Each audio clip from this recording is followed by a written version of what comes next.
අපි දැන් බලමු Excel pivot table එකට කොහොමද අපි slices set කරගන්නේ කියලා. එතකොට මේකත් අපිට ෆිල්ටර් කරගන්න තියෙන හොඳ ඔප්ෂන් එකක් මේ slices කියන ඒවත්.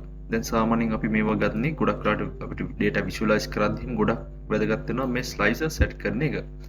එතකොට මේකෙදි අපිට මේ පුළුවන් දැන් වගේ සාමාන්‍ය dashboard එකක් create කරනකොට හොඳ visualization එකක් ගන්න ඒකට මේ ගන්න slices set කරගන්න ගැන slices set කරන ඒකෙන් ලොකු ප්‍රයෝජනයක් ගන්න පුළුවන්. හරි. දැන් මම දින මෙතන දින කලින් data sheet එකම තියෙන්නේ. මම මේකට පොඩ්ඩක් අලුතෙන් මේ column එකක් add කරගත්තා date කියලා. මොකද slice එකකුයි මට මම ඔයාලට මේක ගන්නවා timeline එකකුත් add කරගන්න ඕනේ. ඒක නිසා තමයි මම මේ date කියන column එක add කරගත්තේ. හරි. දැන් අපි slices set කරගන්නේ මෙන්න මේ විදිහට. දැන් මේකත් තනිකර අපිට මේ කරන්න තියෙන ෆිල්ටර් ඔප්ෂන් එකක් තමයි slices කියලා කියන්නේ. හරි. එතකොට අපිට කරන්න තියෙන ඉස්සලා මේ වගේ pivot table එකේ අපි උඩ ක්ලික් කරගන්න ඕනේ. ක්ලික් කරගෙන ඊට පස්සේ යන්න මෙතන තියෙන pivot table analyze කියන table එකට. tab එකට. ඊට පස්සේ එතනින් තියෙනවා මෙන්න මෙතන filter කියන ඔප්ෂන් එකේ යටතේ තියෙනවා insert slicer කියලා එකක්. අපිට පුළුවන් මෙතනින් insert slicer කියලා අපිට අවශ්‍ය headings ටික මෙතනින් slice කියන්නේ ඒක slice name එක ගන්න. දැන් මෙතනින් ගත්තොත් අපිට පුළුවන් country එක පුළුවන් sales step name එක මේ තියෙන මේකේ තියෙන field name ඔක්කොම අපිට ගන්න headers ලා header name ටික ඔක්කොම ගන්න පුළුවන්. ඒතර මම මෙතනින් ගන්නවා country එකයි city එකයි. ඒතර අපිට දෙකක් ගන්න පුළුවන්. අපිට කැමති ප්‍රමාණයක් මේව ගන්න පුළුවන්. right. ඊට පස්සේ country එකයි city එකයි මම මෙතන ගත්තා. මෙතන මේ වගේ තමයි අපිට slice එකක් හැදෙන්න. දැන් අපිට පුළුවන් මේ වගේ colors change කරගන්න.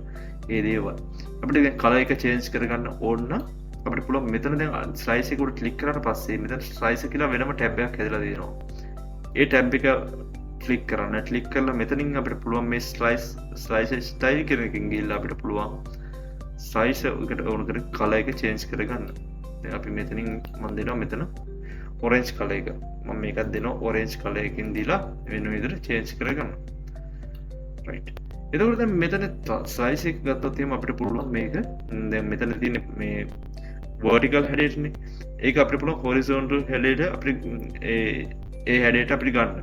ඒක ගන්න තියෙන්නේ අපිට දැන් මෙතන දැන් මේ මට ඕනේ දැන් මේ country කෙනෙක් horizontal header. දැන් මට මේකේ තියෙන columns ගාන අනුව අපිට එක එක විදිහට කඩා ගන්න පුළුවන් columns වල. දැන් මෙතන columns වලට මම මෙතන දෙනවා 3 කියලා.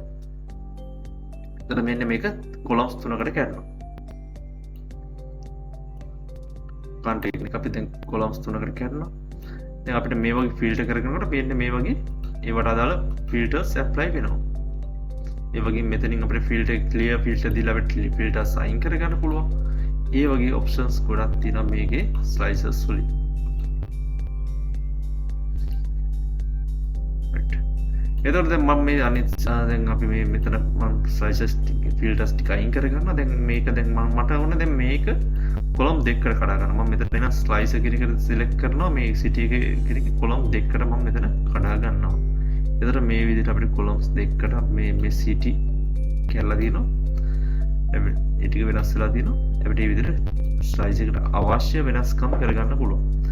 ඒ වගේ මේකෙන් අපිට ගොඩාක් dashboard වගේ create කරනවා නම් මේකෙන් සෑහෙන ලොකු ප්‍රයෝජනයක් ගන්න පුළුවන්.